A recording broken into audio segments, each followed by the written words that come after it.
નમસ્કાર વિદ્યાર્થી મિત્રો, કેમ છો? સ્વાગત છે તમારું તમારી પોતાની યુટ્યુબ ચેનલ ઓશિયન ઓફ નોલેજની અંદર.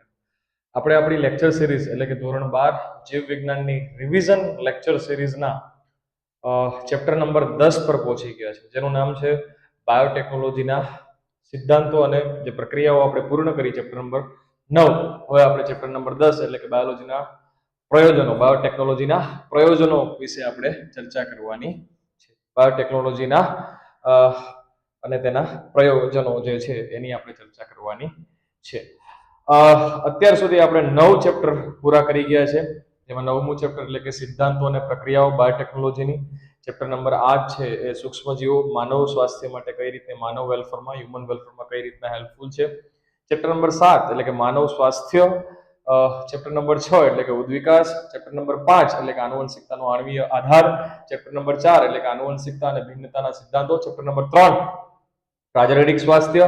ચેપ્ટર નંબર 2 એટલે કે માનવમાં પ્રજનન. અને ચેપ્ટર નંબર 1 એટલે કે સપુષ્પી વનસ્પતિઓમાં પ્રજનન. હવે આપણે આજે ચેપ્ટર નંબર 10 જોવાનું છે, જે આપણી સિરીઝનું છેલ્લું ચેપ્ટર છે, જે મેં તમને કીધું હતું.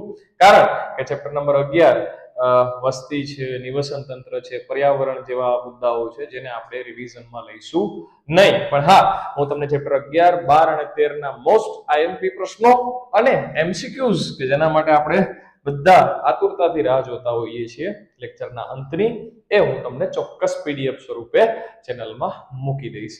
તો વધારે સમય ન બગાડતા આપણે ચેપ્ટર નંબર 10 શરૂ કરીએ અને એના અંતે રિવિઝન શરૂ કરીએ, અને એના અંતે મોસ્ટ આઈએમપી એમસીક્યુ અને પરીક્ષા લક્ષી પ્રશ્નો પણ તમને મળી જશે આપણા દરરોજની જેમ.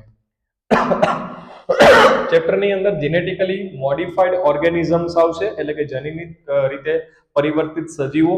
રોઝી ગાય છે એનું આદર્શ એક્ઝામ્પલ, એટલા માટે અહીંયા ગાય આપેલી છે. જેનેટિકલી મોડિફાઈડ ઓર્ગેનિઝમ્સ છે, સજીવો છે અને વનસ્પતિઓ પણ આવશે. ચાલો તો વધારે સમય ન લેતા આપણે ચેપ્ટરની ફટાફટ રિવિઝનની શરૂઆત કરીએ છીએ. ખેતીવાડીમાં બાયોટેકનોલોજી કઈ રીતના ઉપયોગી થાય, બાયોટેકનોલોજીકલ જે એપ્લિકેશન્સ છે ઇન ધ ફાર્મિંગ સેક્ટર, ત્યાં શું થાય છે તો કે એગ્રોકેમિકલ આધારિત ખેતી એટલે કે રાસાયણિક ખાતરો અને જંતુનાશક દવાઓનો ઉપયોગ થઈ રહ્યો છે, જે કેન્સરનું એક કારણ છે, જેને આપણે અગાઉ પણ ચર્ચા કરી ગયા હતા. તો એના બદલે આપણે ઓર્ગેનિક ખેતી તરફ આગળ વધીએ, જે બિન રાસાયણિક હોય, દવાઓનો છંટકાવ ન થતો હોય એવી ખેતી, એટલે કે કુદરતી પદ્ધતિઓ દ્વારા ખેતી. તો એમાં તમને બાયોટેકનોલોજી છે એ અનુત્પાદનમાં વધારવા માટે મદદ કરી શકે છે, જેના 3 વિકલ્પો છે. એક આ છે. બીજું છે જનનિક ઇજનેરી પાકો, એટલે કે જનનિક રીતે પરિવર્તિત કરેલા જીનોમમાં, જેના ડીએનએ માં વધારો કર્યો છે અને ઉત્પાદન ક્ષમતામાં ફેરફાર લાવ્યા છે, એવા પાકોને જનનિક ઇજનેરી પાકો કહીશું આપણે, બરાબર.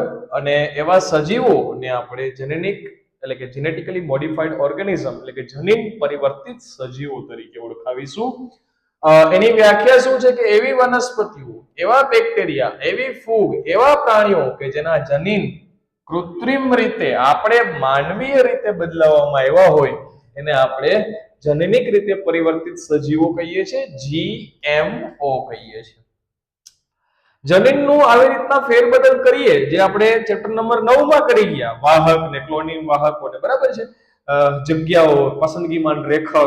તો એ બધું કર્યા પછી જે નવો સજીવ જનનિક રૂપાંતર મળે છે, આ જનનિક રીતે રૂપાંતરિત થાય એ જનીન રૂપાંતરણના ફાયદા શું છે? આ તમને 2 માર્કમાં પૂછી શકાય એવો પ્રશ્ન છે મિત્રો. યાદ રાખજો. શું છે ભાઈ? અજૈવિક તાણ સામે ક્ષમતા, એટલે કે જ્યારે પરિસ્થિતિઓ વિપરીત છે, જે આપણા હાથમાં નથી, એટલે કે પર્યાવરણીય રીતે પર્યાવરણમાં કોઈ ચેન્જીસ થાય છે, કાલ હવારે આવીને અંબાલાલ કરાર નાખી દે, ગાલો લ્યો માવઠું પડવાનું છે, તો આપણી પાસે શું એવા પાક તૈયાર છે? આપણી પાસે એવા પાક તૈયાર છે કે માવઠાને પણ સહન કરી લે અને પાકની ઉત્પાદન ક્ષમતામાં કોઈ ફરક ન પડે? શું આપણી પાસે હાલના એવા કોઈ પાક અવેલેબલ છે? જો હા, તો જેનેટિકલી મોડિફાઈડ ઓર્ગેનિઝમ એવા પાક આપણે બનાવી શકીએ છીએ. હા કે ના? આ એક ફાયદો થાય ઉત્પાદન માટે. તો ઠંડી છે, અછત છે, અછત એટલે પાણી ન હોય, દુષ્કાળ પડી જાય, વધારે પડતી ઠંડી, એક્સેસિવ ઠંડી, ક્ષાર છે અને ગરમી સામે પાકોને વધુ સહિષ્ણુ બનાવે છે. બરાબર છે. ઉત્પાદનમાં કુદરતી રીતે જે ફેરફારો થાય છે તો આવા જનનિક રીતે ચેન્જ થયેલા પાકો છે જેને કુદરતી કોઈ આફત આવે છે આમાંથી કોઈ પણ આફત તો એમાં એને કોઈ વાંધો આવતો નથી. પછી જંતુનાશકો પર ઓછી નિર્ભરતા એટલે તમારે એવા પાક બનાવવાના કે જેમાં જંતુનાશકોની દવાઓ વારે વારે છાંટવી ન પડે. પાક જ એવા તૈયાર હોય કે એના ઉપર કીટક આવે જ નહીં, એના ઉપર ઈયળ આવે જ નહીં, જેમ કે બીટી કપાસ, તો એવા પછી તો બીટી ઉપરથી તો બીજા કેટલા પાકો તૈયાર થઈ ગયા છે હે ને. તો એવું આપણને કહેવા માંગે છે ભાઈ કે એવા સજીવો બનાવો કે દવા જ ન છાંટવી પડે. સમજાય છે? પાક પોતે જ જીવાત પ્રતિરોધક બની જાય, જેમ કે બીટી કપાસ મેં કીધું ને, પાક પોતે જ એવું થઈ જાય કે ઈયળો એને ખાય જ નહીં. ઈયળ એને જોઈ, કીટક એને જોઈ, માખીઓ એને જોઈ તો માખીઓને કીટકોને ઈયળને એવું થાય કે આ તો ઝેરી છે. એ કોના લીધે શક્ય બને? આના. પછી લણણી પછીનું એટલે કે આપણે પાક કાઢી લીધો છે એના પછીનું શું નુકસાન છે? તો કે બગાડમાં ઘટાડો થાય જો આવા પાક હોય તો. ખનિજોનો કાર્યક્ષમ ઉપયોગ. વનસ્પતિ દ્વારા ખનિજ વપરાશની ક્ષમતા વધે છે જેથી જમીનની ફળદ્રુપતા છે એ જળવાઈ રહે છે. પોષણ મૂલ્યમાં વધારો થાય, ખોરાકની ગુણવત્તા સુધરે છે એટલે કે એનું પોષક ન્યુટ્રિશનની જે વેલ્યુ છે, ન્યુટ્રિયન્ટ વેલ્યુ છે એમાં વધારો થાય. ઉદાહરણ તરીકે સોનેરી ચોખા, ગોલ્ડન રાઈસ વિટામિન એ થી ભરપૂર છે. તો એ પણ કયા પાક છે? જનનિક રીતે રૂપાંતરિત થયેલા પાક છે. ચાલો બરાબર છે ભાઈ, આગળ જઈશું હવે. ચાલો અન્ય ઉપયોગો શું છે ના? અન્ય ઉપયોગો તો કે ભાઈ સ્ટાર્ચ, બર્તન અને દવાઓની કંપનીને ફાર્માસ્યુટિકલ કંપનીઝ કહેવાય. સંયોજનો જેવા ઔદ્યોગિક સ્ત્રોતો પૂરા પાડવા માટે પણ વિશિષ્ટ વનસ્પતિઓનું નિર્માણ કરવામાં આવે છે, જેના મુખ્ય મુદ્દામાં આપણે હવે ચર્ચા કરવા જઈ રહ્યા છીએ ભાઈ શ્રી બીટી કપાસ. સજીવ જેમાંથી આપણે એનું કયા સજીવનું આપણે જમીન પરિવર્તિત કરી અને કપાસમાં નાખ્યું છે. સાદો કપાસ અને બીટી કપાસમાં શું ફરક છે? તો કે સાદા કપાસની અંદર કોઈ જનીન પરિવર્તન કરવામાં આવ્યું નથી, પણ બીટી કપાસની અંદર બેસિલસ તુરેન્જીયસિસ જે બેક્ટેરિયા છે એનું જનીન પરિવર્તિત કરી એના જનીનનો એના પ્લાઝમિડનો ટુકડો બીટી કપાસની અંદર ભેળવવામાં આવ્યો છે, એના પર્ણમાં ભેળવવામાં આવ્યો છે ભાઈ. બરાબર છે? ચાલો આ બેક્ટેરિયા વિશિષ્ટ પ્રોટીન સ્ફટિકો બનાવે છે જે કેવા છે? કીટનાશકો છે. યાદ કરીને મને કોમેન્ટમાં કહેજો કે શું આનું ઝેર ગમે ત્યારે એક્ટિવ થઈ જાય કે આનું ઝેર કોઈ પર્ટિક્યુલર પીએચ પર એક્ટિવ થાય છે? કોમેન્ટ સેક્શનમાં જણાવો. નિયંત્રિત કીટકો કયા કયા છે? તો લેપ્ટિડોપ્ટરન છે, તમાકુની જે કાળી મરી તરીકે આપણે ઓળખીએ છીએ. સૈનિક કીટકો છે, કોલિયોપ્ટેરોન જેને આપણે ભૃંગ કીટકો ભમરીઓ તરીકે ઓળખીએ છીએ, અને ડિપ્ટેરાન છે જે માખી અને મચ્છર છે. કઈ રીતના કાર્ય પદ્ધતિ છે આ બેસિલસ તુરેન્જીયસિસ બીટીની? તો નિષ્ક્રિય સ્વરૂપે બેક્ટેરિયામાં આ ઝેર છે એ પ્રોટોક્સિન તરીકે ઓળખવામાં આવે છે. એની ગટની અંદર એ નિષ્ક્રિય અવસ્થામાં હોય છે એટલે બેક્ટેરિયાને પોતાને ઈ ઝેર મારતું નથી, પણ જ્યારે આ ઝેર કીટક આ પ્રોટીનને ખાય છે, કયા? કપાસને ખાય છે, ત્યારે શું થાય? તો કે આ જે પ્રોટોક્સિન છે એ જે તે કીટકના આંતરડામાં પહોંચે છે અને એની આલ્કલાઇન પીએચ ના કારણે એ ટોક્સિન છે એ સક્રિય થઈ જાય છે એટલે કીટકને શું કરે છે? મારી નાખે છે. વાર્તા કરતા કરતા અને ભણશો, યાદ રાખશો તો રહી જશે, ગોખવા જાશો તો નહીં રહે. कीटक आएगा, खाएगा, मर जाएगा. कैसे आएगा? उड़ के आएगा. क्या खाएगा? कपास खाएगा तुम्हारा, है ना? कॉटन खाएगा. कॉटन खाएगा तो क्या होगा? कॉटन के अंदर तुमने मिक्स किया है छुपा के. क्या मिक्स किया है? बीटी कॉटन मिक्स किया है. कपास ની અંદર બેસિલસ તુરેન્જીયસિસ નું જીનોમ મિક્સ કર્યું છે. એટલે શું થશે? તો કે એ પ્રોટોક્સિન કોની અંદર જશે? તો કે જે કીટક આવ્યું છે એની અંદર જશે. શું થશે? એના આંતરડામાં જઈને આંતરડાની પીએચ HCl ના લીધે કેવી હોય? આલ્કલી હોય. એટલે પેલું ટોક્સિન, પ્રોટોક્સિન જે હતું, જે બિનઝેરી હતું, બેક્ટેરિયાના પોતાના શરીરમાં પણ કીટકના શરીરમાં જઈને કેવું થઈ ગયું? એક્ટિવ થઈ ગયું. આયેગા ખાયેગા મર જાયેગા. ડન છે ભાઈ? ચાલો. અસર કેવી છે? સક્રિય જે રાતડાની દિવાલના અધિચ્છદીય કોષો સાથે જોડાય છે. એમસીક્યુ માટે યાદ રાખીએ. ત્યાં છિદ્રો પાડે છે, કોષો ફૂલે છે અને છેવટે કીટક છે એ તડપ તડપ કે ઇસ દિલ સે આંખ નિકલ ગઈ और કીટક મર ગયા. ચલો, જનીન અને પ્રોટીન વચ્ચે ક્રાયજેન્સ કહેવાય છે. આ ઝેરનું નિર્માણ કોણે કર્યું છે? તો કે ક્રાયજનીન દ્વારા, બીટીના ક્રાયજનીન દ્વારા નિર્માણ થાય છે. આ ચોક્કસ જનીન અને તેના દ્વારા નિયંત્રિત જીવાત જેમ કે ક્રાય 1AC, ક્રાય 2AB, કપાસના જે બોલવોર્મ છે, બધા જનીનોના કામ અલગ અલગ છે ભાઈ. હો બધા. જો અહીંયા તમને કીધું છે ક્રાયજનીન, તો ચોક્કસ ક્રાયજનીનનું ચોક્કસ કામ હોય. સમજો બરાબર મારી વાતને. ચોક્કસ ક્રાયજનીનનું ચોક્કસ કામ હોય. બધા જનીનો એક સરખા કામ નથી કરતા. ચેપ્ટર નંબર 5 ની અંદર આપણે ભણી ગયા છે. બધા જનીનોના અલગ અલગ લેકોપેરોનમાં જોઈ ગયા આપણે. બધા જનીનોના અલગ અલગ કામ હોય છે. બરાબર? તો એમાંનું જે ક્રાય 1AC અને ક્રાય 2AC જનીન છે એ કપાસના જે બોલ છે, એનસીઈઆરટી માં સુંદર ડાયાગ્રામ, કપાસનું ફૂલ એની કંટ્રોલમાં કરે છે, એને નિયંત્રિત કરે છે. પછી ક્રાય 1AB જે જનીન છે એ મકાઈના કાતરી એટલે કે એના પણ જે કોર્ન બોરર છે એને નિયંત્રિત કરે છે. શું યાદ રાખીશું આખા મુદ્દામાંથી? તો કે ભાઈ પીએચ વાળી વાર્તા જે અહીંયા કરી ગયા એ યાદ રાખવી. બરાબર? સ્પ્લેશિંગમાં સી સ્મોલ હોય તો પ્રોટીન અને સી કેપિટલ હોય તો એને જનીન સમજવાનું.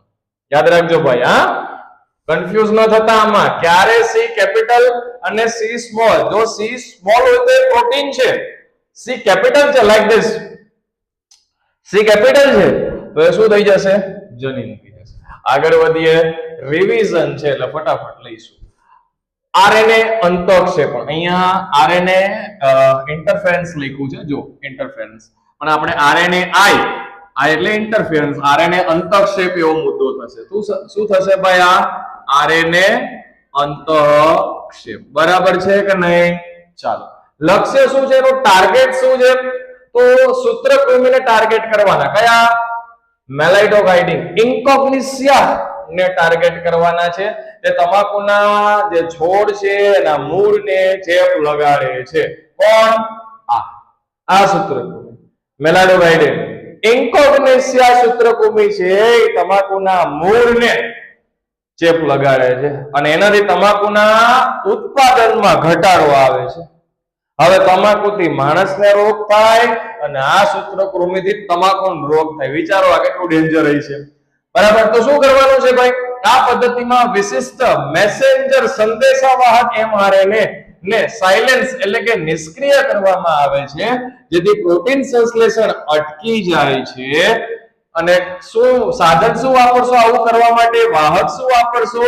તો કે એગ્રોબેક્ટેરિયમ વાહકનો ઉપયોગ કરીને સૂત્રકૃમિના વિશિષ્ટ જનીનોને યજમાન શરીરમાં દાખલ કરવામાં આવે છે. એનાથી શું થાય? તો કે જેવો ડીએનએ નો પ્રવેશ થાય યજમાન કોષોમાં, એવું ડીએનએ આ કેવું હતું? સાયલેન્સ હતું. આપણે અર્થપૂર્ણ સેન્સ અને પ્રતિઅર્થપૂર્ણ એટલે કે એન્ટીસેન્સ બંને પ્રકારના આરએનએ બનાવવા લાગે છે. અને બેવડી શૃંખલા વાળું શું નિર્માણ પામે છે? આરએનએ નિર્માણ પામે છે.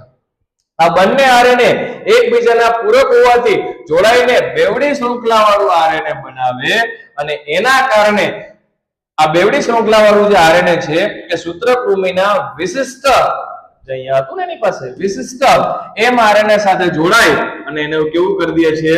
નિષ્ક્રિય કરી દે. જેના પરિણામે પ્રોટીન એને મળતું નથી. એનું એમઆરએનએ જ નિષ્ક્રિય થઈ ગયું. આપણે ભણ્યા ને 5મા ચેપ્ટરમાં કે પ્રોટીન બનાવવું હોય તો એમઆરએનએ કેવું હોવું જોઈએ? સક્રિય કરવું પડે. હવે અહીંયા તમે શું કરી દીધું? વાલા નિષ્ક્રિય કરી દીધું. એના કારણે પ્રોટીન બન્યો નથી. પ્રોટીન બન્યો નહીં તો બિચારું જીવતું રહેતું નથી. આરએનએ અંતઃક્ષેપે બધી જ સુકોષ કેન્દ્રીય સજીવોમાં કોષીય સંરક્ષણની, કોષને બચાવવાની પદ્ધતિ છે. બરાબર છે? ચાલો આગળ વધીએ. ખાલી ટિપ્સ યાદ રાખવા જેવો. ચાલો, હવે આવે છે જેનેટિક ઇજનેરી ઇન્સ્યુલિન. હવે ઇન્સ્યુલિનમાં તમને એક એમસીક્યુ કહી દઉં કે પરિપક્વ ઇન્સ્યુલિન કોને કહેવાય? તો એવો ઇન્સ્યુલિન કે જેની અંદર જે આ સી શૃંખલા છે ગ્રે કલરની એ મુક્ત થઈ ગયેલી હોય, મુક્ત પેપ્ટાઇડ, બે શૃંખલાઓ એકબીજા સાથે પેપ્ટાઇડ બંધથી જોડાયેલી હોય, એકબીજા સાથે પેપ્ટાઇડ બંધથી જોડાયેલી હોય, પણ આ સી મુક્ત હોય તો આ ઇન્સ્યુલિનને પરિપક્વ ઇન્સ્યુલિન કહેવાય. યસ ઓર નો? ચાલો આગળ વધીશું. એમસીક્યુ માટે બોલ્યો. ઇન્સ્યુલિનની સંરચના કેવી છે? તો કે ઇન્સ્યુલિન બે ટૂંકી પોલીપેપ્ટાઇડ શૃંખલાઓનું બનેલું છે. આ બે શૃંખલાઓ આ અને આ એકબીજા સાથે ડાઇસલ્ફાઇડ, માફ કરજો, કયા બંધ સાથે? ડાઇસલ્ફાઇડ બંધથી. પોલીપેપ્ટાઇડની તો શૃંખલા છે, ડાઇસલ્ફાઇડ બંધથી એકબીજા સાથે જોડાયેલી છે. કેટલી? બસ આ એનું બંધારણ થઈ ગયું. પછી શું છે ભાઈ? તો કે પ્રો. હવે અહીંયા પ્રો અને પરિપક્વ આમાં યાદ રાખજો. જો તમે ગેમ્સ રમતા હોય તો ન્યા પ્રો એટલે ભયંકર પ્લેયર થાય, પણ અહીંયા પ્રો એટલે કાચું થાય, તરુણ અવસ્થા કહી શકો, અને પરિપક્વ એટલે એડલ્ટ. બરાબર છે? અહીંયા પ્રો નો મતલબ હજી પરિપક્વ નથી. પ્રો ઇન્સ્યુલિન વર્સસ પરિપક્વ ઇન્સ્યુલિન બેમાં શું ફેરફાર છે? તો કે મનુષ્યમાં ઇન્સ્યુલિન શરૂઆતમાં પ્રો હોર્મોન તરીકે ઉત્પન્ન થાય છે, એ કાચો હોય છે, એની અંદર એક વધારાની સી પેપ્ટાઇડ શૃંખલા હોય, એ સી પેપ્ટાઇડ શૃંખલા એમાંથી દૂર થાય, ડાઇસલ્ફાઇડ બંધ તૂટી જાય એમાંથી, અને એ અને બી બે પેપ્ટાઇડ શૃંખલાઓ તમને ડાઇસલ્ફાઇડ બંધ વડે એકબીજા હારે જોડાયેલી દેખાય તો સમજી જવાનું કે આ પરિપક્વ ઇન્સ્યુલિન છે. બરાબર છે? ચાલો એક પ્રશ્ન કોમેન્ટ સેક્શન માટે પૂછી લઉં છું. મારા શરીરમાં ઇન્સ્યુલિન હાજર છે. કેટલા પ્રકારના એમિનો એસિડ ટોટલ તમે જોઈ શકો છો? ટોટલ 20 સિવાયના અન્ય કેટલા એમિનો એસિડ છે? હું એવો પ્રશ્ન તમને પૂછવા માંગુ છું. ખાલી નંબર લખજો કોમેન્ટ સેક્શનમાં. આગળ વધીએ. જ્યારે ઇન્સ્યુલિન પરિપક્વ બને ત્યારે સી પેપ્ટાઇડ દૂર થાય છે, એટલે કે પરિપક્વ ઇન્સ્યુલિનમાં સી પેપ્ટાઇડ હોતું નથી. એમસીક્યુ માટે યાદ રાખીશું. ચાલો જઈશું ભાઈ, આગળ જઈશું. ચાલો મુખ્ય પ્રોબ્લેમ છે શું ફેસ કરવાના છે આપણે? આ રહી ઇલી और लिली कंपनी, अमेरिका है ना, इली और लिली कंपनी, इली लिली कंपनी डीएनए टेक्नोलॉजी द्वारा इंसुलिन बनावती वखते मुख्य समस्या એ હતી કે ઇન્સ્યુલિનને પરિપક્વ સ્વરૂપમાં એટલે કે એ અને બે શૃંખલા જોડવી, બીજું કઈ નહીં. તો 1983 ની અંદર અમેરિકન કંપની છે, અમેરિકાની ઇલી લીલી કંપની, એને સૌપ્રથમ આ હ્યુમ્યુલિન બનાવ્યું. શું કહેવાય આને? હ્યુમ્યુલિન. મનુષ્ય માટે બનાવવાની રીત શું છે? તેણે માનવ ઇન્સ્યુલિનની શૃંખલા એ અને બી ને અનુરૂપ બે અલગ અલગ ડીએનએ શૃંખલાઓ તૈયાર કરી. આ શૃંખલાઓને ઈ કોલાય બેક્ટેરિયા, જો ઈ કોલાય બેક્ટેરિયાના પ્લાઝમિડમાં દાખલ કરી, અલગ અલગ ઉત્પાદન મેળવ્યું. અંતે આ બંને શૃંખલાઓ એ અને બી ને અલગ તારવીને પ્રયોગશાળાની અંદર ડાઇસલ્ફાઇડ બંધ વડે જોડી દીધી. ડન છે. શું નામ આપ્યું? મેં તમને કીધું ને હમણાં, હ્યુમ્યુલિન, માનવ ઇન્સ્યુલિન. ડન છે? માનવ ઇન્સ્યુલિન. પ્રથમ આ ઇલી લીલી કંપનીને યાદ રાખજો ભાઈ, એમસીક્યુ માં પૂછી શકાય છે. યસ ઓર નો? ચાલો ચાલો ચાલો ચાલો જનીન થેરાપી જોવાની છે. શું છે જનીન થેરાપી? જીન થેરાપી વ્યાખ્યા શું છે? બાળક અથવા ભ્રૂણમાં નિદાન કરાયેલ જનીન ક્ષતિઓનો સુધારો કરવાની પદ્ધતિ. બાળક જન્મી ગયું હોય તો બાળક, ભ્રૂણમાં હોય તો હજીને ભ્રૂણ જ કહેવાય. બરાબર છે? તો એ ભ્રૂણ અથવા તો બાળકમાં ચેક કરવામાં આવ્યું છે કે નિદાન કરવામાં આવ્યું છે કે આની અંદર કઈક જનીનિક ખામી છે. ઈ જનીનિક ખામીને દૂર કરવી, એમાં સુધારો કરવો, એને કહેવાય જનીન થેરાપી. એને કહેવાય જનીન થેરાપી. દર્દીના કોષો કે પેશીઓમાં સામાન્ય એટલે કે કાર્યરત જનીન દાખલ કરી અને જે જનીન બગડી ગયું છે, આપણે પેલા ચેક કર્યું હોય છે, નિષ્ક્રિય થઈ ગયું હશે, એને એમાંથી કાઢો અને ચાલુ વર્કિંગ કન્ડિશન નું જનીન નાખી દો. ઠીક? બોલ બેરિંગ લઈને પાના પકડ લઈને ચાલુ કરી દો ઓપરેશન. બરાબર? એને જનીન થેરાપી કહેવાય. પાના પકડ નો લેવાય આમાં, આણ્વિય કાતરોનો આપણે ભણી ગયા 9મા ચેપ્ટરમાં ઉપયોગ કરવો પડે છે. મજાક થા ભાઈ. ચાલો આગળ વધીશું. પ્રથમ ઐતિહાસિક પ્રયોગ આવો કોણે કર્યો છે? તો કે 1990 ની અંદર 4 વર્ષની છોકરી છે, એને એક રોગ હતો એડીએ ની ઉણપતિ, એડિનોસાઇન ડીએમિનેઝ ની ઉણપતિ ભાઈ. એડીએ માટે જવાબદાર જનીનનું એની અંદર હતું જ નહીં, જે એડીએ બનાવતું હતું એ જનીન એની અંદર હતું નહીં, એનો લોપ થઈ ગયો હતો. તો એડીએ નું કામ શું છે? તો કે રોગ પ્રતિકારક શક્તિ માટે મહત્વપૂર્ણ છે. તો એ બિચારી છોકરીના પછી એના ઉપર જનીન થેરાપી કરવામાં આવી અને એમાં સફળતા મેળવવામાં આવી. તો સારવારની પદ્ધતિઓ કઈ કઈ છે અને મર્યાદાઓ કઈ કઈ છે, આનો તમે સ્ક્રીનશોટ લઈ શકો છો, તો તમને પરીક્ષામાં કામ લાગશે. ચાલો, અસ્થિ મજ્જા પ્રત્યારોપણ, બોન મેરો ટ્રાન્સપ્લાન્ટેશન, એની મર્યાદા શું છે? તો કે આ બદલાવ્યા પછી પણ 100% તમને સારું થઈ જાય એવી ખાતરી નથી. હો ભાઈ, એન્ઝાઇમ એટલે કે ઉત્સેચક રિપ્લેસમેન્ટ શું કરવાનું છે? રિપ્લેસ એટલે બદલાવવું. ઇન્જેક્શન દ્વારા સક્રિય એડીએ આપવું. બરાબર, જનીન થેરાપી તમે આમે કરી શકો અને ઇન્જેક્શન દ્વારા પણ એડીએ આપી શકો, પણ તકલીફ શું થાય છે? એ પણ કાયમી સોલ્યુશન નથી. જનીનિક ખામી છે ને ભાઈ, આ બધામાં કાયમી ખામી રહી જાય છે. તો શું કરવાનું? તો કે જનીન થેરાપી આપો. કઈ રીતના? તો કે લસિકા કોષોનો ઉપયોગ કરો. દર્દીના લસિકા કોષોમાં રેટ્રોવાયરસ દ્વારા સક્રિય એડીએ, જો અહીંયા સી નાનો છે, દેખાય છે? જો ભાઈ, જો અહીંયા સી કેવો છે? નાનો છે. મેં તમને એટલે યાદ રાખવાનું કીધું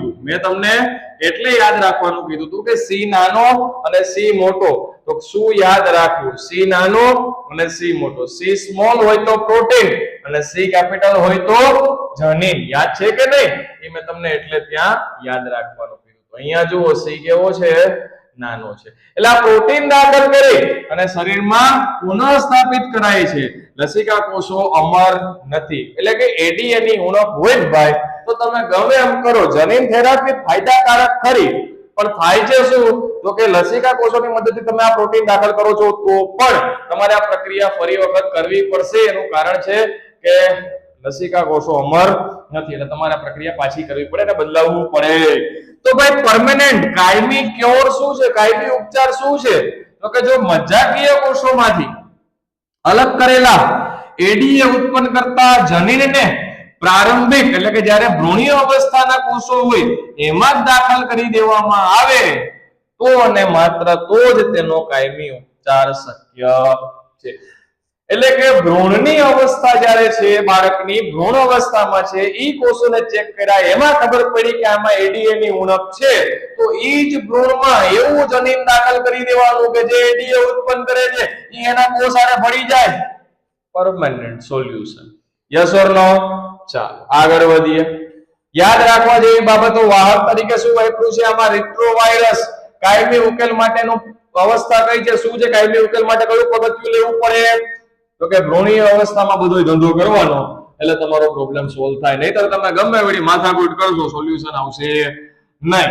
આણ્વિક નિદાન. આણ્વિક નિદાન એટલે પરંપરાગત પદ્ધતિઓ, એટલે કે લોહી ચેક કરાવો, બ્લડ રિપોર્ટ કહેવાય આને, પછી યુરિન ટેસ્ટ કરાવો, ના રોગના લક્ષણો દેખાય ત્યારે નિદાન શક્ય છે. પણ આણ્વિક નિદાન દ્વારા વહેલી જાણકારી મેળવી શકાય. આગળની ડોક્ટર પાસે જાય, પેલા શું કરે? ગામનો ડોક્ટર પેલા શું કરે? દવા આપે. 2-3 દી પછી પાછા આવજો, પાછા જાવ, બરાબર છે? એટલે શું કહે? ભાઈ તમને એક કામ કરો, બ્લડ રિપોર્ટ કરાવી દો, પછી યુરિન રિપોર્ટ કરાવી. આ એટલું બધું લાંબી પ્રોસિજર કરે, પછી 8-8 દિવસે એમ ખબર પડે કે આ ભાઈને ન્યુમોનિયા થયું. જ્યારે આણ્વિક નિદાન એવું નિદાન છે કે ઇન્સ્ટન્ટ વહેલા ખબર પડી જાય છે. ઉદાહરણ તરીકે આપણે પીસીઆર જોઈ ગયા, ગઈકાલે જ જોઈ ગયા. મુખ્ય ઉપયોગ, જ્યારે શરીરમાં બેક્ટેરિયા કે વાયરસની સંખ્યા ખૂબ ઓછી હોય, લક્ષણો દેખાય તે પહેલા તેના ન્યુક્લિક એસિડનું પ્રવર્ધન વધારો કરીને તેની હાજરી જાણી શકાય છે. ઉપયોગ ક્યાં કર્યો? તો કે એચઆઈવી એડ્સ ની ઓળખ, કેન્સરમાં જનીનિક વિકૃતિની તપાસ અને અન્ય આનુવંશિક રોગોમાં એનો ઉપયોગ કરી શકાય છે. હવે બ્લડ રિપોર્ટ કરાવવાનો, લોહી રિપોર્ટ કરાવવાનો તો બધી વાર લાગે ભાઈ. પીસીઆર ની મદદથી ઇન્સ્ટન્ટ. પ્રોબ અને ઓટો રેડિયોગ્રાફી. પ્રોબ અને પ્રોબ શું છે? નાનો ટુકડો. 9મો ચેપ્ટર યાદ કરો, વિનૈસર્ગીકરણ વાળો ડાયાગ્રામ યાદ કર, એમાં છે. સિદ્ધાંત શું છે? એકલ શૃંખલામાં ડીએનએ અથવા આરએનએ સાથે રેડિયો એક્ટિવ અણુ, જેને આપણે પ્રોબ કહીએ છીએ, એને જોડી પૂરક ડીએનએ સાથે સંકરિત એટલે કે હાઇબ્રિડ કરવામાં આવે છે. જેનું પરિણામ શું થાય? ક્લોનમાં વિકૃત જનીન હશે, તે ફોટોગ્રાફિક ફિલ્મમાં ચમકી ઉઠશે. યુવી કિરણો પાસ કર્યા હતા, બરાબર છે? અને ઈ યુવી કિરણોમાં કયા જનીન દેખાશે? જે તમારા વાસ્તવિક છે જે વિકૃત હશે એ દેખાશે નહીં.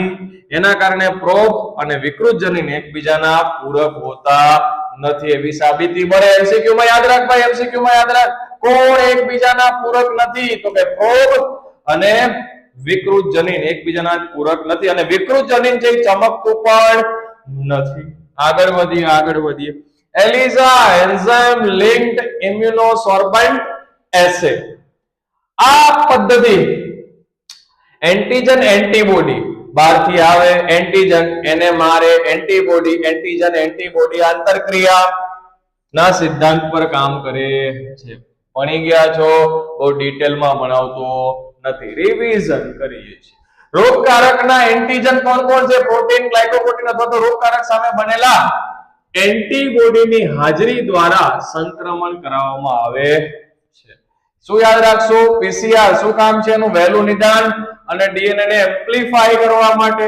એલિઝા એન્ટીજન એન્ટીબોડી સિદ્ધાંત પર કામ કરે છે. અને પ્રોબ શું કામ લાગશે? તો કે વિકૃત જનીનની ઓળખ મેળવવા માટે. હવે આવે છે ટ્રાન્સજેનિક પારજનીનિક જેનેટિકલી મોડિફાઈડ ઓર્ગેનિઝમ. એવા પ્રાણીઓ કે જેના ડીએનએ માં ફેરફાર કરી અને એની અંદર વિદેશી બાહ્ય ફોરેન જનીન દાખલ કરવામાં આવ્યું હોય. અત્યાર સુધીમાં માણસે ઉંદર, સસલા, ભૂંડ, ગાય, માછલીઓ વગેરે વગેરે 95% થી પણ વધુ પારજનીનિક, આટલામાંથી જેટલા પ્રાણીઓ આપણે બનાવ્યા અત્યાર સુધીમાં ટ્રાન્સજેનિક, એમાંથી સૌથી વધારે 95% તો ઉંદરો જ બનાવ્યા છે. ચાલો, હેતુ શું છે ભાઈ આ બધું કરવાનો? તો કે સામાન્ય દેહધર્મ, વિદ્યા અને વિકાસ, જનીનોના નિયંત્રણ અને શરીરના પર જેની અસરો થાય છે એનો અભ્યાસ કરવા માટે, વિકાસ પર અસરો જાણવા માટે. ઇન્સ્યુલિન જેવા વૃદ્ધિકારકો, આપણા શરીરમાં ઇન્સ્યુલિન બહુ કામનું છે, તેનો અભ્યાસ કરવા માટે, વૃદ્ધિકારકનો. રોગોનો અભ્યાસ કરવા માટે, બરાબર. માનવ રોગો માટે આ બધું એક રોલ મોડેલ છે ભાઈ. કેન્સર, સિસ્ટિક ફાઇબ્રોસિસ, સંધિવા, અલ્ઝાઇમર જેવા રોગોની સમજ અને એના નિદાન માટે આપણે બધું કરીએ છીએ. જૈવિક નિપજો મેળવવા માટે માનવ પ્રોટીન આલ્ફા 1 એન્ટીટ્રિપ્સિન, આલ્ફા 1 એન્ટીટ્રિપ્સિન એમ્ફીસેમાની સારવાર માટે ઉપયોગમાં લેવાય છે. પછી રોઝી તો ગાય છે. રોઝી તો કોણ છે? ગાય છે. 1977 માં પ્રથમ પારજનીનિક ગાય નું નામ શું છે? રોઝી. તો એની અંદર તમને પ્રોટીન મળ્યું છે. પ્રોટીન કયું છે? આલ્ફા લેક્ટાબ્યુમિન, જે આપણા માનવ કરતા પણ વધારે 2.4 ગ્રામ પર લિટર જેટલું પ્રોટીન ધરાવે છે, બરાબર. અને સામાન્ય ફિનાઇલકીટોન્યુરિયા અને સિસ્ટિક ફાઇબ્રોસિસ માટે પણ પ્રયાસો હાલમાં ચાલુ છે. આ સ્લાઇડ આખી એમસીક્યુ માટે ભરેલી છે, જોઈ લ્યો. આગળ વધીએ. રસી સુરક્ષા, વેક્સિન મનુષ્ય ઉપર આપણે તો છે જ ને. સ્વાર્થી એટલે કોણ? માણસ. સ્વાર્થી એટલે કોણ? માણસ. આપણે કઈ નવી રસી બનાવવી છે અથવા તો બનાવી છે, પેલા આપણા ઉપર હળી નહીં કરવાની, પ્રાણીઓ ઉપર હળી કરો, એમાં સક્સેસ થાવ તો આપણા ઉપર હળી કરવાની. એટલા માટે એનો ઉપયોગ છે. પોલિયોની રસીના પરીક્ષણ માટે પારજનીક ઉંદરનો ઉપયોગ થાય છે. વાંદરાના સ્થાને હવે આપણે ઉંદરનો ઉપયોગ કરી રહ્યા. યસ ઓર નો? ચાલો. રાસાયણિક સુરક્ષા પરીક્ષણ, દવાઓની ઝેરી અસરો ચકાસવા માટે પણ એનો ઉપયોગ કરીએ. આ પ્રાણીઓને ઝેરી પદાર્થો પ્રત્યે અતિ સંવેદનશીલ બનાવવામાં આવે છે, જેથી ટૂંકા સમયમાં આપણે વધારે પરિણામો જાણી શકીએ. આગળ વધીશું. પરીક્ષામાં શું યાદ રાખશો? સૌથી વધારે સંખ્યામાં ઉંદરો, પ્રોટીનની માત્રા અને પ્રોટીનનું નામ, બરાબર છે. અને એમ્ફીસેમાની સારવાર માટે આલ્ફા 1 બનશે. ચાલો, આલ્ફા 1 એન્ટીટ્રિપ્સિન યાદ રાખીશું. આગળ વધીએ ભાઈ. આ બધું જેટલું બોલવું સહેલું છે એટલું વાસ્તવમાં સહેલું નથી. આની અંદર નૈતિક પ્રશ્નો, નૈતિક જવાબદારી ફિટ થઈ જાય. કોણ છે? તો કે જીઈએસી. કોણ છે? GEAC, genetic engineering approval committee, Bharat સરકાર દ્વારા સ્થાપિત સંસ્થા છે. નૈતિકતાની જરૂરિયાત, માનવ જાત દ્વારા સજીવોમાં કરવામાં આવતા જૈવિક ફેરફારો અણધાર્યા પરિણામો લાવી શકે છે, એટલે મજા આવે એમ તમારે પ્રાણીઓ પેદા કરવાના નથી. ઉદાહરણ તરીકે ક્રિસ પિક્ચર જોયું હોય ને, ક્રિસ પિક્ચર, તો એની અંદર ઓલો કાલ જે હોય ને, કાલ, ઈ કાલ પાસે કેવા ભયંકર માનવર હોય. એની પાસે જોયા તમે? એની પાસે કેવા ભયંકર માનવર હોય છે, જોયા છે? જોયા છે ભાઈ કેવા માનવર હોય છે. તો પછી બહુ લગામ રાખવામાં ન હોય, મજા આવે એમ આપણે પ્રાણીઓનું ઉત્પાદન કરીએ ને એટલે લોકો ધીરે ધીરે આપણે માનવર બનાવશું આવા. નહીં, સમજાવવા માટે કહું છું તમને, બરાબર છે. ચાલો, કાર્ય શું છે? પારજનનિક એટલે કે જેનેટિકલી મોડિફાઈડ સંશોધનોની વૈધાનિકતા અને જનસેવા માટે જીએમ સજીવોના અમલીકરણની સુરક્ષા અંગે આ સંસ્થા નિર્ણય લે છે. તમને મજા આવે આમ તમારે ધંધો કરવાનો નથી. પછી બાસમતી ચોખાનો જે વિવાદ આવ્યો તો પેટન્ટ આવી હતી, લોકો અમુક વિદેશીઓ એવું કહેવા લાગ્યા હતા કે આ તો અમારું પ્રોડક્શન છે. આપણી સંસ્કૃતિ જુઓ તો ખબર પડે કે અમે તો ભારતની અંદર લગભગ 2 લાખ થી વધારે તમારી પાસે ચોખાની જાતો છે. અમે થોડા કે તમારી ભીખ મંગા છે. હા કે ના? જેમાંથી બાસમતીની 27 ઓળખાયેલી જાતો ભારતમાં ઉગાડવામાં આવે છે.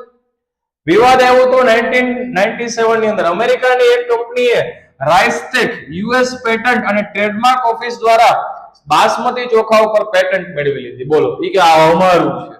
બહુ મોટો ડખવાયેલો હતો એમાં, બરાબર છે. એટલે વાસ્તવિકતા એ હતી કે આ કંપનીએ ભારતીય જે ખેડૂતો છે એની જાત સાથે સંકરણ કરાવીને તેને નવી શોધ તરીકે ખપાવી હતી. આ એક પ્રકારની બુદ્ધિ છે. બાકી વાસ્તવમાં બાસમતી એ આપણું આઈનું પ્રોડક્શન છે ભાઈ, હે કે નહીં? આપણે કેટલા બ્રાન્ડ એમ્બેસેડર આવી જાય છે અલગ અલગ કંપનીઓ માટે, નથી આવી જતા? અમારા ચોખા ખાઓ, અમારા ચોખા ખાઓ, બરાબર છે. ચાલો આગળ વધીએ, રિવિઝન કરીએ છીએ એટલે ઉતાવળ હોય ભાઈ. જેવ તસ્કરી, બાયોપાયરસી શું છે? બહુ આંતરરાષ્ટ્રીય કંપનીઓ કે અન્ય સંગઠનો દ્વારા જે તે દેશની જૈવ સંપત્તિનો ઉપયોગ આપણી મંજૂરી, પૂર્વ મંજૂરી લીધા વગર એને મજા આવે ઉપયોગ કરી લે, ચોરીને વેચી નાખે, એને બાયો તસ્કરી કહેવાય. બરાબર? પેટન્ટ આપણે રજીસ્ટર કરાવી લેવી જોઈએ, બરાબર છે. ટૂંકમાં એવું કે આ કોપીરાઇટ છે ભાઈ. મારી કોઈ અંગત વસ્તુ છે, માની લો કે મારું લખેલું ગીત છે તમારે કોઈ પિક્ચરમાં ગવડાવવું છે, તમારે જોઈએ છે, તો મારો કોપીરાઇટ હોય એના ઉપર, તમે એમને ન કહી શકો, બરાબર છે કે નહીં? અને તેમ છતાં તમે એને ચોરી કરી લ્યો તો બસ એ જે ગીત ચોરી કરીને વાપરું એમ ગીતની જગ્યાએ જૈવ શબ્દ લગાડી દો, જૈવની ચોરી. હા કે ના? ચાલો. અસમાનતા, ઔદ્યોગિક વિકસિત રાષ્ટ્રો આર્થિક રીતે સમૃદ્ધ હોય છે પણ એની પાસે જૈવ વિવિધતાનો શું હોય છે? અભાવ હોય છે, તો બહુ ઓછી જૈવ. જ્યારે આપણા જેવા વિકાસશીલ દેશો હોય તો આપણી પાસે ધાર્મિક, સાંસ્કૃતિક અને જૈવ વિવિધતાનો ભંડાર હોય છે આપણી પાસે, બરાબર છે. અને ભારત તો સૌથી વધારે સમૃદ્ધ છે. તો બચાવના પગલા શું છે ભાઈ?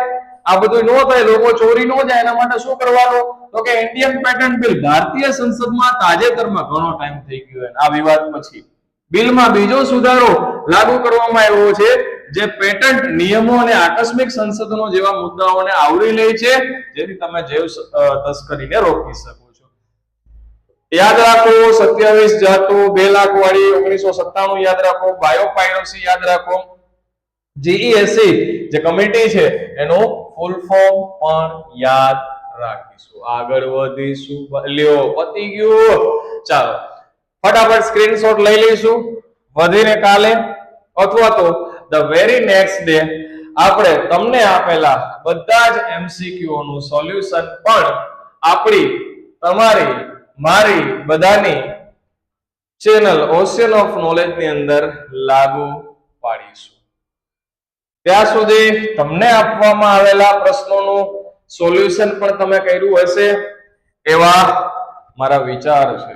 સેક્શન એ, સેક્શન બી અને સેક્શન સી, એક જ પ્રશ્ન મારી ઈચ્છા હું તમને આપું છું. સેક્શન સી માં, સેક્શન બી માં પણ એક આપું છું, બાકી સેક્શન એ ની અંદર 3 આપું છું, બરાબર છે. લ્યો, સેશનમાં જોડાવા બદલ તમારા બધાનો ખૂબ ખૂબ આભાર. હવે આપણી જે લેક્ચરની રિવિઝન સિરીઝ છે તો અહીંયા પૂરી થાય છે. હું within a very short time, very next day તમને ચેપ્ટર નંબર 11, ચેપ્ટર નંબર 12 અને ચેપ્ટર નંબર 3, આ 3 ચેપ્ટરના એમસીક્યુઝ અને પરીક્ષા માટેના આઈએમપી ક્વેશ્ચન્સ, પ્રશ્નો હું વેરી શોર્ટ ટાઈમમાં એઝ અ પીડીએફ ફોર્મમાં તમને પ્રોવાઈડ કરી આપીશ. એઝ અ પીડીએફ એક વખત જોઈ અને સોલ્વ કરી લેવા. અને વાત રહી 1 થી 13 ચેપ્ટરના એમસીક્યુ, 1 થી 10 પ્લસ આ 11, 12, 13 એના એમસીક્યુ અને એના પ્રશ્નોનું સોલ્યુશન તો એ પણ આપણે વેરી શોર્ટ ટાઈમમાં લઈશું અને એનો વિડીયો તમારા સુધી અમે પહોંચતો કરીશું. ત્યાં સુધી ભયંકર તૈયારી કરો. બાયોલોજીનું રિઝલ્ટ ભયંકર આવે. ભલે આટલા દિવસની રજા હતી, પેપર સહેલું જ નીકળશે અને લખી રાખજો કરાવેલા MCQs અને પ્રશ્નોમાંથી જ બોર્ડમાં પ્રશ્નો હશે અને પેપર સોલ્યુશનનો વિડીયો પણ અમે ઇન્સ્ટન્ટ મૂકીશું. ત્યાં સુધી તમારો બધાનો ખૂબ ખૂબ આભાર. જો તમને કાંઈ મૂંઝવતા પ્રશ્નો હોય તો કોમેન્ટ સેક્શનમાં તમે પૂછી શકો છો. અમારા તરફથી વહેલી તાકીદે તેના રિપ્લાય આપવામાં આવશે. આ વિડીયો તમને ગમ્યો હોય તો લાઈક કરો, શેર કરો, અમારી ચેનલને સબસ્ક્રાઇબ કરો અને તમારા મિત્રો સુધી પહોંચાડો. Thank you so much everyone.